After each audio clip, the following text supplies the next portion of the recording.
औज़ुबिल्लाहि मिनश्शैतानिर्रजीम बिस्मिल्लाहिर्रहमानिर्रहीम। अस्सलाम वालेकुम वरहमतुल्लाहि वबरकातुहू। डियर स्टूडेंट्स, कैसे हैं आप? उम्मीद है खैरियत से होंगे। तो चले शुरू करते हैं। आज हमारा लेक्चर नंबर 8 है और मॉडर्न फिज़िक्स का कोर्स हम पढ़ रहे हैं। तो कल जो है हमने वो ड्राइव आउट करके देखा था टाइम डिपेंडेंट और time independent Schrodinger wave equation को। आज हमारा टास्क जो है, आज हमने इसकी एप्लीकेशंस देखनी है कि हम श्रोडिंगर वेव इक्वेशन को किस तरह क्वांटम मैकेनिक्स में इस्तेमाल करके किसी सिस्टम का वेव फंक्शन या किसी की सिस्टम की स्टेट जो है उसको कैलकुलेट कर सकते हैं। तो इसमें आज हम पहली एग्जांपल जो ले रहे हैं वो हम ले रहे हैं पार्टिकल इन ए बॉक्स की, कि हमारे पास एक पार्टिकल है जो एक बॉक्स के अंदर है और ये वन डायमेंशनल हमारे पास बॉक्स है और ये पार्टिकल जो है ये मास m का है और मूव कर रहा है इस वन डायमेंशनल बॉक्स पे जो कि लेंथ l का है। फ्री पार्टिकल का मतलब ये है कि इसके ऊपर कोई फोर्स एक्ट नहीं कर रही, ठीक है, इसके ऊपर कोई फोर्स एक्ट नहीं कर रही। तो जब कोई फोर्स पार्टिकल के ऊपर एक्ट नहीं कर रही होगी तो फिर इसका मतलब ये होगा कि वहाँ पर पोटेंशियल ग्रेडियंट कोई नहीं है, ठीक है। हमें जो है वो इस रिलेशन का पता है कि F जो है वो माइनस dV/dx के बराबर होता है। तो अगर कोई फोर्स नहीं है तो F 0 है, तो dV/dx जो है वो 0 के बराबर होगा। तो dV जो है वो 0 dx के बराबर होगा। इसका इंटीग्रल ले लें, dx, तो V is equal to constant आ जाएगा। इसका मतलब है कि ये फ्री पार्टिकल है, यहाँ पर कोई जो है हमारे पास पोटेंशियल ग्रेडियंट नहीं है। फ्री पार्टिकल मीन के इस पार्टिकल के ऊपर कोई फोर्स एक्ट नहीं कर रही। फ्री पार्टिकल मीन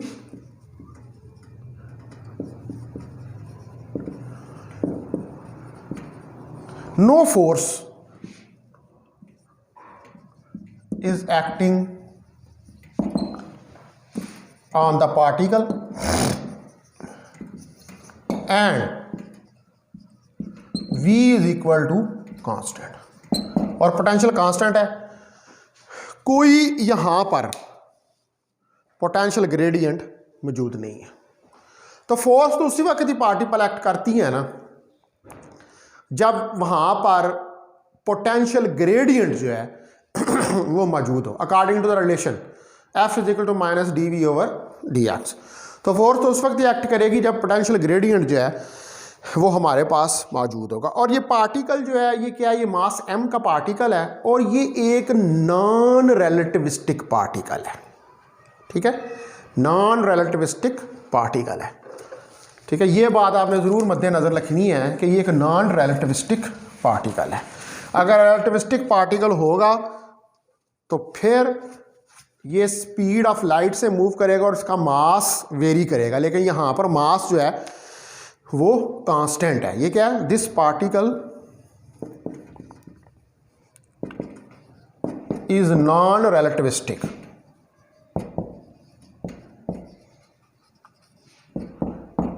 ठीक है, ये नॉन रिलेटिविस्टिक है। So its mass will not change. लेकिन अगर रिलेटिविस्टिक होगा फिर तो मास चेंज होगा, मास के अंदर वेरिएशन आएगी। स्पेशल थ्योरी ऑफ रिलेटिविटी क्या कहती है? स्पेशल थ्योरी ऑफ रिलेटिविटी यही कहती है कि मूविंग फ्रेम के अंदर मास जो है वो इंक्रीज हो जाता है। तो अगर आप इसको रिलेटिविस्टिक पार्टिकल लेंगे तो फिर तो इसका मास इंक्रीज होगा जब ये मूव करेगा। तो लिहाजा ये एक सिंपल पार्टिकल है जिसका मास m है और ये किसी बॉक्स के अंदर मूव कर रहा है, फ्री पार्टिकल है, इसके ऊपर कोई फोर्स जो है वो एक्ट नहीं कर रही। फोर्स इसके ऊपर एक्टिंग जो है वो 0 के बराबर है। तो अब ये पार्टिकल जो है ये सफ़र करेगा इलास्टिक कोलिजन्स, ठीक है। इसके कोलिजन्स इलास्टिक होंगे with the walls of the box. Elastic collision वो होता है कि जिसमें एनर्जी काइनेटिक एनर्जी कांस्टेंट रहती है। तो इसकी चूंकि पोटेंशियल एनर्जी पहले ही कांस्टेंट है, तो इसका मतलब है कि इसकी टोटल एनर्जी जो इस फ्री पार्टिकल की है वो कांस्टेंट होगी, ठीक है। उस बॉक्स के अंदर total energy of A free particle will be constant. तो इसकी टोटल एनर्जी जो है वो बॉक्स के अंदर जो है वो कांस्टेंट होगी, ठीक है। अब मैं ज़रा इसकी डायग्राम बनाता हूं। ये जो बॉक्स है आपके पास ये इनफाइनाइट है, इसकी वॉल जो है वो इनफाइनाइटली एक्सटेंडेड है। देखिए ये एक बॉक्स है हमारे पास, ये लेंथ L है और ये पार्टिकल है जो इसकी वॉल से टकराएगा और इलास्टिक कोलिजन्स करेगा। और हमारे पास ये बॉक्स जो है इसकी infinite minus infinity plus infinity, 0 से L लेंथ, और ये इनफाइनाइट इसकी वॉल्स। तो चूंकि इसकी इनफाइनाइट वॉल्स हैं तो वेव फंक्शन जो है वो सिर्फ इसके इनसाइड ही एग्जिस्ट करेगा। माइनस इन्फिनिटी और plus outside the wave function vanish हो जाएगा। आपने ये प्रॉपर्टी पढ़ी है वेव फंक्शन की कि वेव फंक्शन जो है वो इन्फिनिटी पे एग्जिस्ट नहीं करता, वेव फंक्शन जो है वो इन्फिनिटी के ऊपर वैनिश कर जाता है, वो ज़ीरो होता है। तो आउटसाइड द वॉल्स जो इन्फिनिट है वहाँ पर तो वेव फंक्शन जो है वो ज़ीरो हो जाएगा, लेकिन इसके अंदर बॉक्स के अंदर जो है वो वेव फंक्शन एग्जिस्ट करेगा। अब बॉक्स की चूँकि हाई इनफाइनाइट वॉल्स हैं इसलिए पोटेंशियल एनर्जी जो पार्टिकल की है आउटसाइड द बॉक्स वो भी इनफाइनाइट होगी, ठीक है। यानी कि यहाँ पर भी ये पोटेंशियल एनर्जी हमें तो नहीं पता कितनी है, ये इनफाइनाइट ही होगी बाहर जो इसकी एनर्जी है। तो potential energy of the particle जो इनसाइड होगी, potential energy of the particle जो इनसाइड है वो हमारे पास V जो है वो 0 के बराबर होगी, और आउटसाइड जो है बॉक्स हमारे पास V इन्फिनिट होगा। इनसाइड V 0 होगा और आउटसाइड V इन्फिनिट होगा।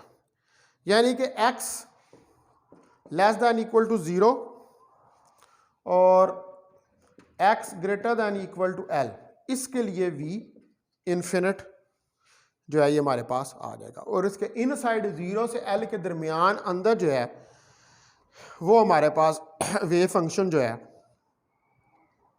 वो मौजूद होगा और पोटेंशियल भी होगा। इसका मतलब है कि x less than equal to 0 और x greater than equal to 0, यहाँ पर वेव फंक्शन जो है वो साइज 0 हो जाएगा। यानी कि इधर और इधर x less than equal to 0 और x greater than equal to 0, इसके ऊपर वेव फंक्शन इन 0 हो जाएगा क्योंकि यहाँ पर पोटेंशियल इनफाइनाइट है। तो और इनफाइनाइट डिस्टेंस के ऊपर हम वेव फंक्शन जो है उसको कैलकुलेट नहीं कर सकते, हमें यह पता है कि वेव फंक्शन वहां पर वैनिश कर जाता है। तो इसका मतलब है कि वेव फंक्शन जो है वो बॉक्स के आउटसाइड एग्जिस्ट नहीं करता, वेव फंक्शन जो है वो सिर्फ बॉक्स के इनसाइड ही एग्जिस्ट करता है। तो इसका मतलब है कि जो हमने श्रोडिंगर वेव इक्वेशन सॉल्व करनी है वो श्रोडिंगर वेव इक्वेशन जो है फिर उसको बॉक्स के इनसाइड हमने सॉल्व करना है, उसको बॉक्स के आउटसाइड हमने सॉल्व नहीं करना, क्योंकि बॉक्स के आउटसाइड वेव फंक्शन है ही नहीं, वैनिश कर रहा है। और वैसे भी पोटेंशियल जो है वो इनफाइनाइट है क्योंकि बॉक्स की वॉल्स जो हैं वो इनफाइनाइट है। तो अब जो श्रोडिंगर वेव इक्वेशन है हमारे पास, ठीक है जी, यहाँ तक हमें ये बात समझ आ गई। आप इसको ज़रा कैलकुलेट करके देखते हैं।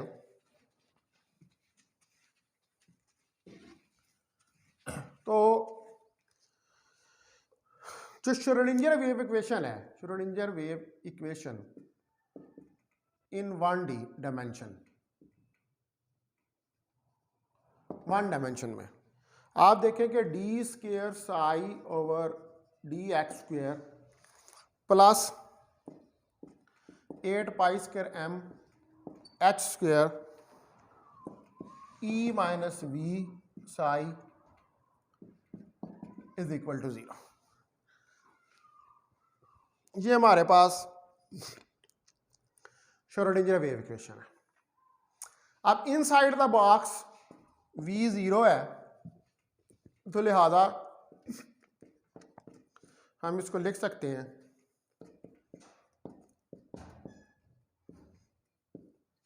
एच स्क्वेयर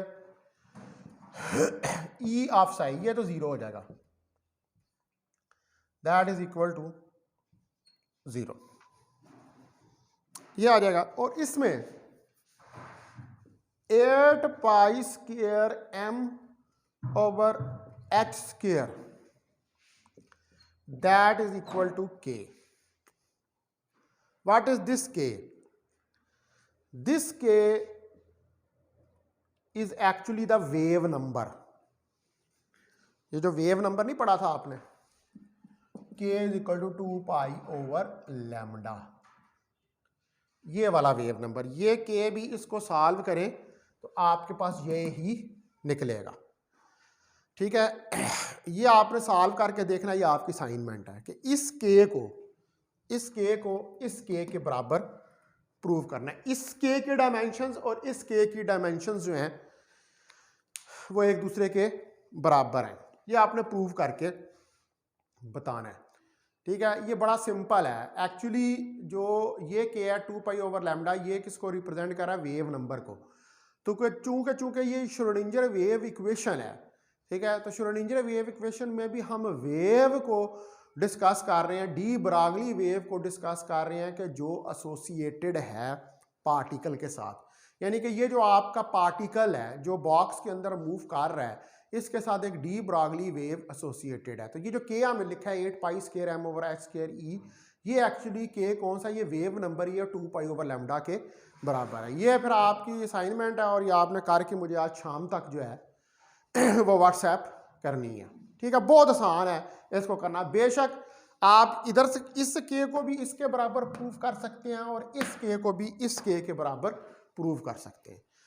ये बड़ी आसानी से आपके से निकल आएगा, ठीक है। ये अब आपने मुझे करके दिखाना है। अच्छा जी, अब ये इक्वेशन जो है हमारे पास, ये इक्वेशन नंबर 1 है, तो ये बन जाएगी D square psi over D X square plus K square psi is equal to 0। ये के की वैल्यू रखी तो ये हमारे पास आ जाएगा के स्क्वेयर की, ठीक है। तो ये हमारे पास जो है ये एक second order homogeneous differential equation आ गई है, ठीक है। ये क्या है? ये एक second order homogeneous differential equation है। और ये जो second order homogeneous differential equation है, इसका हमें सॉल्यूशन चाहिए। तो इसका सॉल्यूशन हमारे पास कैसे आएगा? आप देखेंगे यहां पर जो D square over D X square है, ये डी स्क्वेयर के बराबर ले लें, तो ये इक्वेशन आ जाएगी D square plus K square psi is equal to 0। तो साई तो इनसाइड द बॉक्स 0 के बराबर नहीं है, लेकिन D square plus K square जो है ये 0 के बराबर हो सकता है, ठीक है। तो इसको आप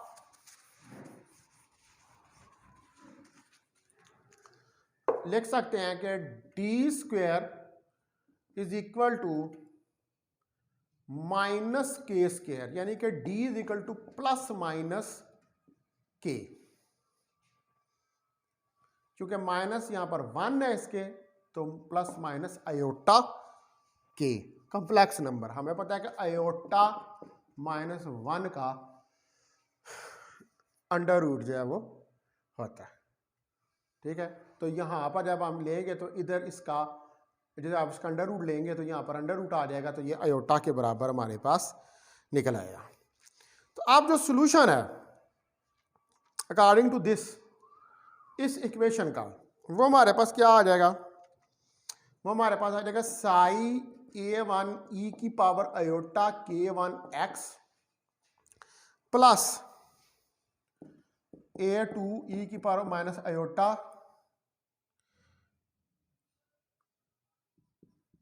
kx। ठीक है, ये हमारे पास जो है ये सोल्यूशन आ जाएगा। a1 और a2 जो है ये हमारे पास एम्पलीट्यूड्स हैं वेव के। अच्छा, अब ये जो e की पावर आयोटा kx है और e की पावर माइनस आयोटा kx है, इसको हम राइट डाउन कर सकते हैं साइनोसाइडल फंक्शन में। e की पावर आयोटा ax को लिख सकते हैं cause of kx plus iota sine kx, और e की पावर माइनस आयोटा kx को लिख सकते हैं cause kx minus iota sine kx। e की पावर आयोटा kx और e की पावर माइनस आयोटा kx, इसकी वैल्यूज को आप ऊपर इस इक्वेशन में साई वाली में सब्स्टिट्यूट करें, तो a1 into cos kx plus iota sine kx plus a2 cause kx minus iota sine kx।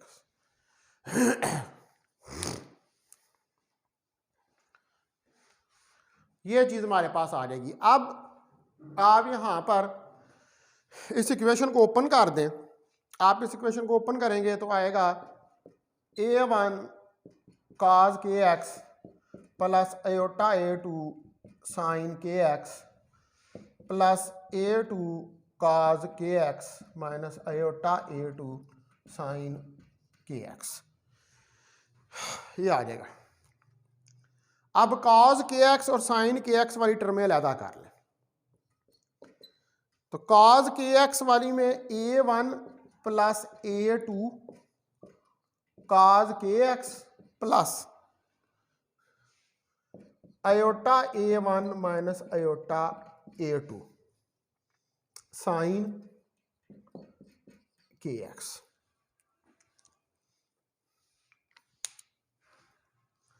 ये हमारे पास इक्वेशन बन जाएगी। अब a1 plus a2 iota a1 minus iota a2 ये क्या है, ये कांस्टेंट्स हैं। ठीक है, तो हम कहते हैं कि iota a1 minus iota a2 जो है वो a के बराबर है, और a1 प्लस a2 जो है वो b के बराबर है। तो हमारे पास ये वाला सोल्यूशन क्या बन जाएगा, psi a sine kx plus b cos kx। ये हमारे पास इक्वेशन आ जाएगी, और इसको हमको इक्वेशन नंबर 1 यहां पर अपनी ले लेते हैं। यहां पर a और b कांस्टेंट्स हैं, और इन a और b कांस्टेंट्स को हम इवैल्यूएट करेंगे with the help of boundary conditions. जो हमारे इस बॉक्स के ऊपर बाउंड्री कंडीशंस जो हैं वो अप्लाई हुई हैं, उनकी मदद से ये कांस्टेंट्स a और b जो हैं इनको कैलकुलेट करेंगे। तो देखते हैं कि हमारे पास क्या बाउंड्री कंडीशंस हैं। तो बाउंड्री कंडीशंस देखें आप,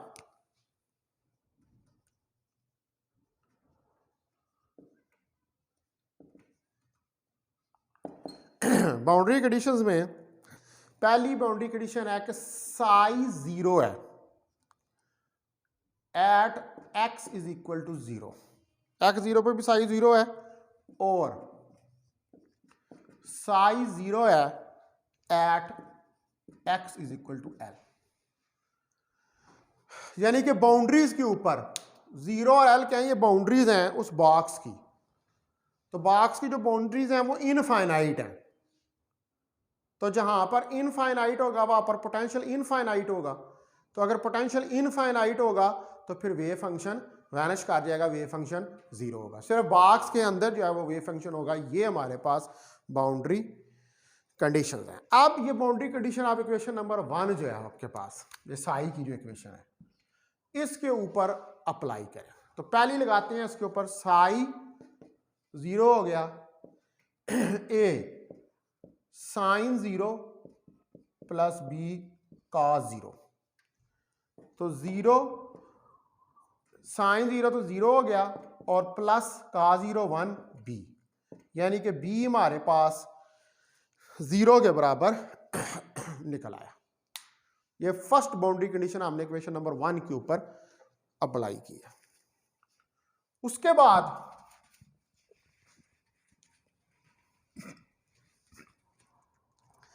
सेकंड बाउंड्री कंडीशन जो है वो अप्लाई करें, psi is equal to 0 at A sine K L, x की जगह पे एल, और बी वैसे ही 0 है, ठीक है, अंदर कॉज के एल, ये तो वैसे टर्म 0 हो जाएगी। तो 0 is equal to A sine K L, ये हमारे पास आ जाएगा। और के एल हमारे पास बराबर निकल आएगा। अच्छा, इसमें ये जो ए है ना, that is not equal to 0, ये तो एम्पलीट्यूड तो 0 नहीं हो सकता, लेकिन साई के एल इज इक्वल टू 0, और के एल जो है ये साइन इनवर्स 0 के बराबर आ जाएगा। तो साइन इनवर्स 0 जो है दैट इज इक्वल टू, ये हमारे पास पाई 2 पाई 3 पाई एंड सो ऑन इसके बराबर होता है। लिहाजा हम कह सकते हैं कि एल जो है ये हमारे पास n पाई के बराबर है, जहां पर n 1 2 3 4 5 एंड सो ऑन इसके बराबर है। K L is equal to n pi. तो इसका मतलब है कि यहां से हमारे पास k की वैल्यू क्या निकली, यहां से हमारे पास k की value n pi over l निकल आई। ये मेरे पास इक्वेशन नंबर 2 आ गई है, ठीक है। अब आपने k की वैल्यू एक पीछे भी निकाल ली है, जो इक्वेशन के अंदर आपने k लिया था जिसको हमने वेव नंबर कहा था, ये भी वेव नंबर ही है, ये k भी वेव नंबर ही है। वह आपने वेव नंबर कहा था कि k square 8 pi square m over h square के बराबर आपने लिया था। तो यहां पर अगर मैं ये k की वैल्यू पुट कर दूं तो k स्क्वेयर होके n square pi square over l square आ जाएगा, और 8 pi square m over h square, ये चीज आ जाएगी हमारे पास।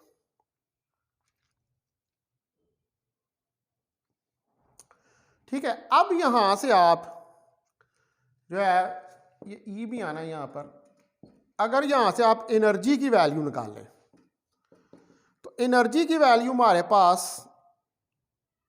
m square pi square l square h square 8 pi square m के बराबर आएगी। पाई स्क्वेयर से कैंसिल हो जाएगा और हमारे पास ई आ जाएगी n square h square 8ml square, और ई एन हो जाएगी n square h square 8ml square. तो ये हमारे पास एनर्जी निकल आएगी जो कि n के ऊपर डिपेंड कर रही है। तो n के जो एनर्जी स्टेट को, पार्टिकल की एनर्जी स्टेट को डिस्क्राइब कर रहा है n, जिसको हम प्रिंसिपल क्वांटम नंबर भी कहते हैं। ठीक है, तो N1 यानी कि ground state energy of particle, N1 ground state energy of particle. ठीक है, ये ground state energy of particle N1। तो E1 1 का square H square 8 ml square, यानी कि ग्राउंड स्टेट एनर्जी इसकी E1 H square over 8 ml square के बराबर आएगी। इसी तरह N2 पर नेक्स्ट लेवल की भी एनर्जी आप फाइंड कर सकते हैं। N2 के ऊपर हो जाएगा E2 4H square 8 ml square. N3 के ऊपर हो जाएगा E3 9H square 8 ml square, and so on करते करते ये आ जाएगा En is equal to N square E1। इसमें n को चेंज करते जाएं 1 2 3 4, तो आपको सेकंड फर्स्ट थर्ड इन सब की एनर्जीज जो हैं वो मिल जाएंगी। ठीक है, जैसे इसी इक्वेशन में N1 के ऊपर E1 is equal to E1, N2 के ऊपर E2 is equal to 4E1, N3 के ऊपर E3 is equal to 9E1 और N4 के ऊपर E4 16E1। तो हमारे पास ये E1 E2 E3 4 ये सब क्या है ये हमारे पास सारी डिस्क्रीट वैल्यूज हैं।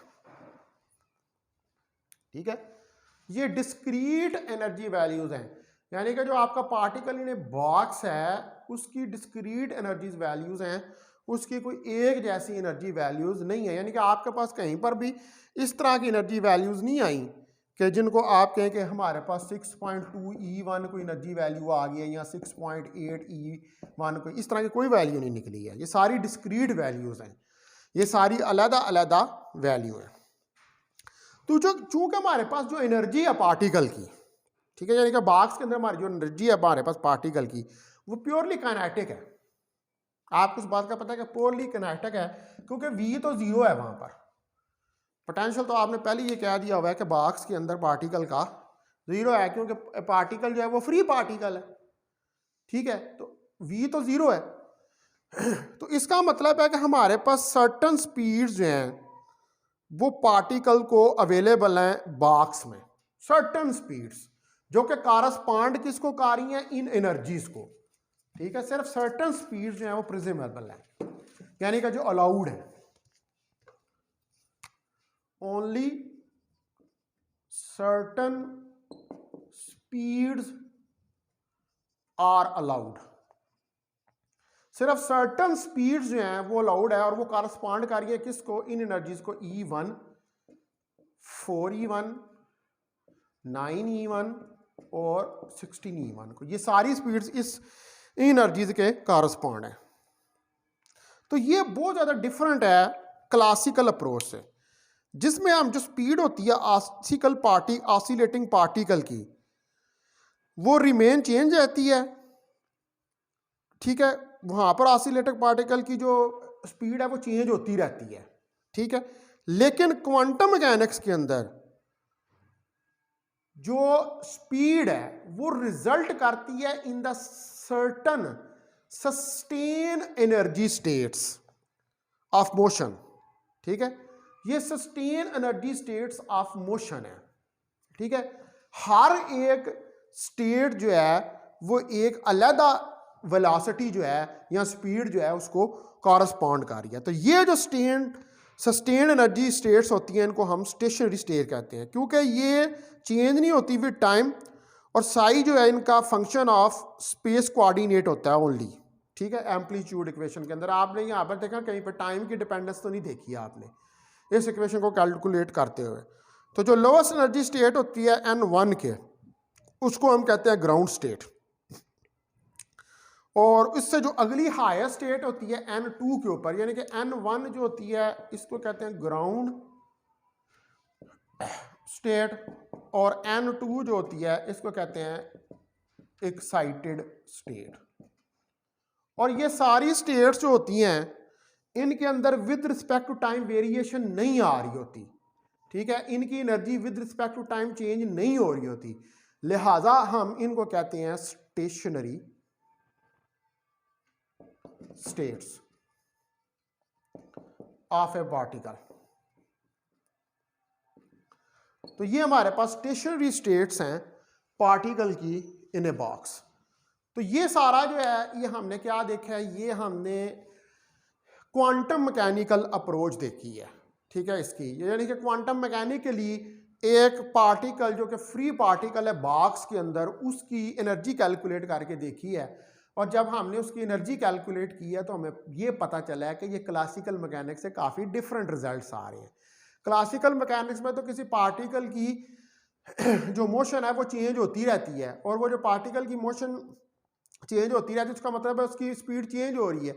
लेकिन यहाँ पर हर स्पीड के कारस्पॉन्डिंग एक अलहदा से एनर्जी स्टेट है, और वो एनर्जी स्टेट जो है वो विद रिस्पेक्ट टू टाइम जो है वो वेरी नहीं कर रही, उसके अंदर कोई वेरिएशन जो है नहीं आ रही। तो इसका मतलब है कि जो वन डायमेंशनल सिस्टम है इसके अंदर जो पार्टिकल है इसके पास डिस्क्रीट एनर्जी स्टेट्स हैं, इसकी एक स्टेट नहीं है, इसकी डिस्क्रीट एनर्जी स्टेट्स हैं। हर स्टेट जो है पार्टिकल की उसकी एनर्जी जो है वो डिफरेंट है। ठीक है डियर स्टूडेंट्स, तो ये काफ़ी अस्टॉनिशिंग रिजल्ट था, और ये काफ़ी रिजल्ट जो है वो डिफरेंट है इससे क्लासिकल थ्योरी से। तो अभी मैं यहाँ पर इसको एंड करता हूँ।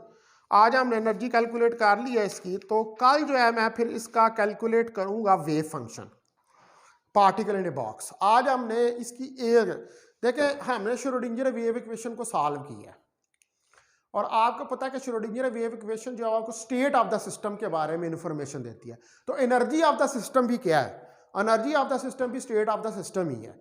तो आपने एक चीज़ जो है वो स्टेट ऑफ द सिस्टम की निकाल ली है, वो एनर्जी निकाल ली है, और कल जो है फिर हम इसका वेव फंक्शन जो है वो निकालेंगे कि इसका वेव फंक्शन जो है free particle in a box का वो हमें कंप्लीट क्या इंफॉर्मेशन प्रोवाइड कर रहा है by solving the Schrodinger wave equation. ठीक है, बहुत शुक्रिया आपका।